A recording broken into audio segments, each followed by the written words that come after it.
péché. Ils ont pris le bébé, ils ont foutu le bébé dans le water. Comme ça, ils ont arraché entre les mains de la maman, ils l'ont jeté dans l'eau. Voilà un peu le genre de truc que vous trouverez en aventure, ce qui nous attire souvent quand on jappe. Il y a ça, ce genre de truc. Il y a eu bagarre, mon ami était dans ce convoi. Mon ami était dans le convoi là, elle est décédée.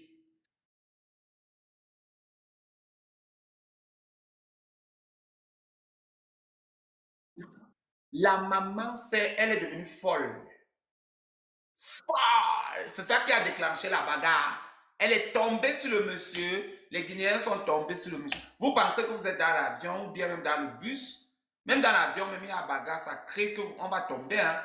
Mais dans le bus, c'est le bus qui est un peu encore passable. Donc, c'est comme ça que ça a déclenché la bagarre entre les Guinéens et les Camerounais. Le bateau, tout le monde dans l'eau. Tout le monde. Il y a un seul Camerounais qui a survécu, je me souviens bien en avril. Il est venu sur la toile, courageusement, et qui a parlé. Il y en a plein. Je me souviens d'une histoire d'une amie aussi. Je suis arrivé à utiliser, mais c'était les amis. Si tu me permets, je vais leur donner un peu les petits détails de... Voilà. Je me souviens, il y a une amie qui était en Tunisie. Elle aimait bien le truc de make-up, les trucs. Elle aimait porter les perruques qui coûtent cher. Elle veut aller Beaux-Arts. On dit bien que quand tu vas aller Beaux-Arts, les perruques, les mèches,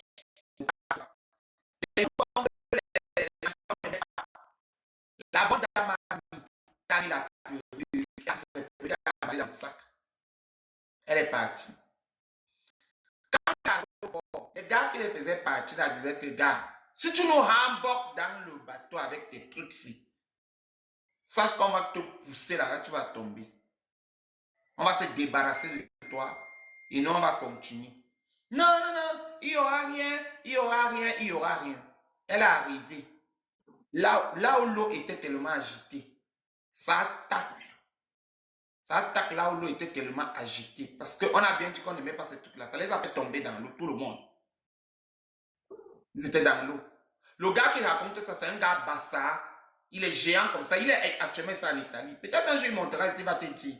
Il était le seul survivant. C'est chez moi. Quand il est venu me raconter cette histoire que mon ami était monté dans ça, j'ai commencé à pleurer.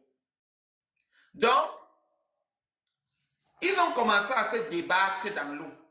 Se débattre parce il y avait les trucs là, les pneus qu'on nous donne, le truc de sauvetage là, les machins là. Voilà, les pneus là. Tout le monde se débattait sur son pneu. La fille qui avait donc les ongles, ma copine a les ongles, le make-up et tout. Dans l'eau, ses ongles tuaient les gens. Elle fait qu'elle kill les gens. Elle kill. Pendant qu'elle fait, elle va te kill, toi tu vas tomber avec les ongles. Elle va percer ton pied. Oui, elle a kill au moins 10 personnes. Pendant que les autres qui étaient donc à l'abri avec les trucs de l'autre côté, la voyaient arriver, il y a un qui a été courageux. Il a entré, il a allé là-bas, il a appuyé sa tête dans le water. C'était le match dans l'eau là. Il a appuyé sa tête dans le water. Jusqu'à ce qu'elle ait die. Parce qu'elle était en train de l'électrique. Voilà le risque. Il faut que je vous explique. Il y a un autre, pour lui son histoire est même récente. Il y a un autre que je connaissais très bien. Je partais souvent chez lui là-bas en Tunisie, acheter le plantain, changer ma monnaie même du CFA en dinar. J'allais souvent là-bas. Il a allé, avant d'aller à la veille, ils sont allés boire l'alcool dans un bar. Ils étaient quatre. Quand ils sont allés boire l'alcool, le matin, ils sont partis pour Beaux-Arts. Quand ils sont arrivés là-bas le matin, il est entré, tout allait bien, jusqu'à un niveau. Parce que je vous dis que ce n'est pas tous les esprits que l'eau, la Méditerranée accepte. Chaque personne a son esprit. Même si tu pars à Kribi, si ton esprit, tu vois que ça t'attire d'aller nager, c'est que c'est dangereux. Si ça ne t'attire pas d'aller nager, c'est que tu es tranquille avec l'eau. Voilà. Donc le gars là, lui, son esprit n'était pas compatible avec la Méditerranée. Il est allé là-bas. Et quand il est allé là-bas, il est entré, il était calme jusqu'à ce que le voyage arrive à un niveau. Quand ils arrivent à un niveau, il a slack. Il est devenu fou. Il a commencé à dire que je veux le bâton, je veux le couteau, je vais préparer. Ouais, tout un peu là-bas, je vais frire les œufs. Je veux prendre la poêle pour faire ci. Oh, ouais, j'ai faim. Il a commencé à faire des trucs comme ça. Quand il a commencé à faire des trucs comme ça, normalement, moi, c'est ce que je reproche mes frères africains. Moi, jusqu'aujourd'hui, quand il parle de l'histoire de ce gars, je pleure beaucoup parce que c'est un ami. Vous ne pouvez pas faire que quelqu'un slack. Le gars là ne vous dérange en rien. Même si c'est normal, son esprit n'acceptait pas lui. S'il slack, il y a une façon de le prendre et de le calmer. Ça a dit comme un bébé. Vous le ramenez à la raison parce qu'il ne fait pas ça de lui-même. Non. Qu'est-ce que nos frères africains font? Quand quelqu'un commence à slack comme ça, on a pris le gars deux roues, on l'a jeté dans l'eau, on l'a posé là-bas. On a posé le gars là-bas. Maintenant, comme vous savez très bien que vous n'avez pas le monopole, plus que le Seigneur, c'est Dieu qui nous a créés, c'est lui qui sait ce qu'il décide. Ils l'ont posé là-bas. Le gars, dans ses paroles de folie qui continuaient, même dans l'eau, il parlait, sa bouche ne se fermait pas. Il a commencé à leur dire que, ok, vous m'avez laissé dans l'eau, non? Vous m'avez laissé dans l'eau, non? Vous m'avez laissé dans l'eau, non? Vous allez voir ce qui va vous arriver. Vous allez voir, les gars là n'ont même pas fait 1 kilomètre, que tous, pang dans l'eau. Eux tous dans l'eau. Je te jure, Dieu. L'histoire là, toutes les histoires qu'il raconte là, c'est les vérités.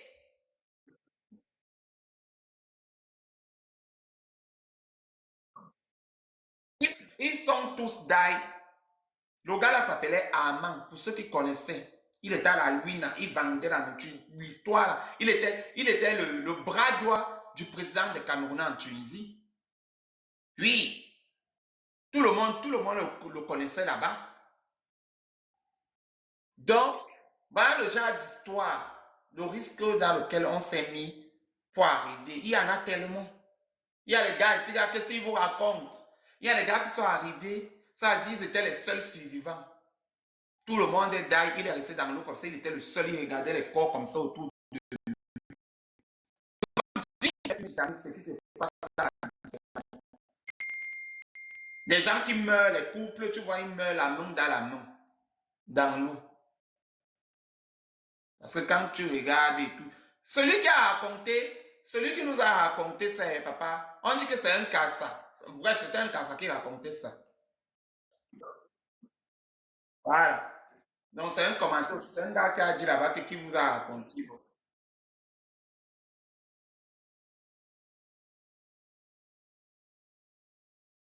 Donc, voilà un peu ce qui s'est passé, moi, dans mon aventure, les choses que j'ai vues.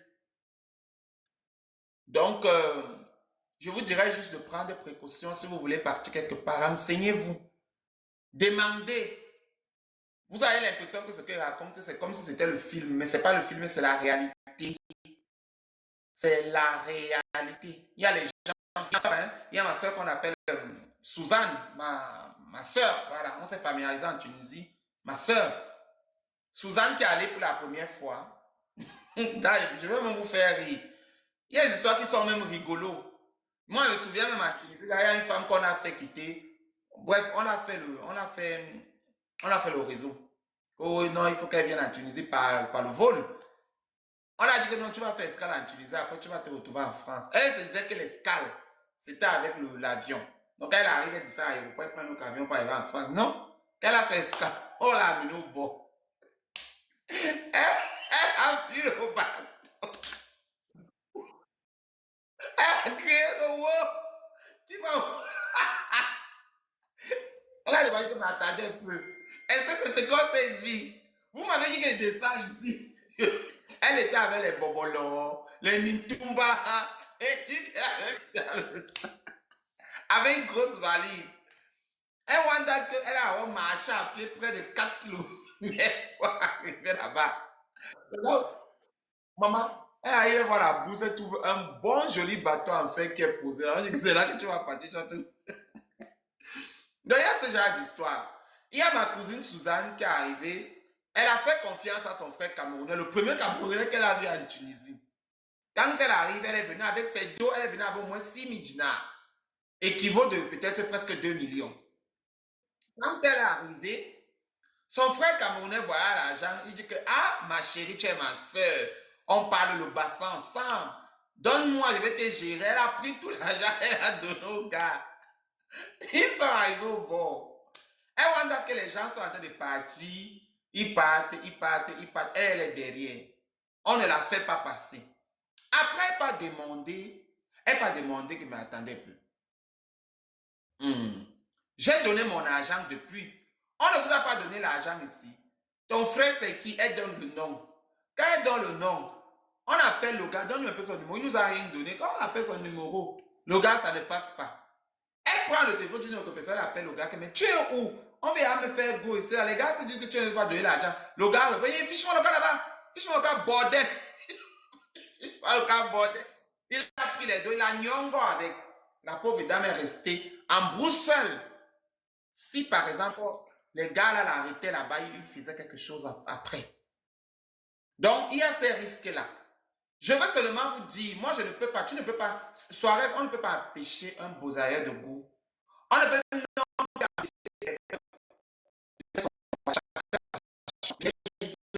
pas vérifier que sur les personnes à qui vous faites confiance. Parce que par moi, je vous parle de ça, vous vous dites que oh, c'est peut-être que je veux boxer le polo. Je ne boxe pas le polo.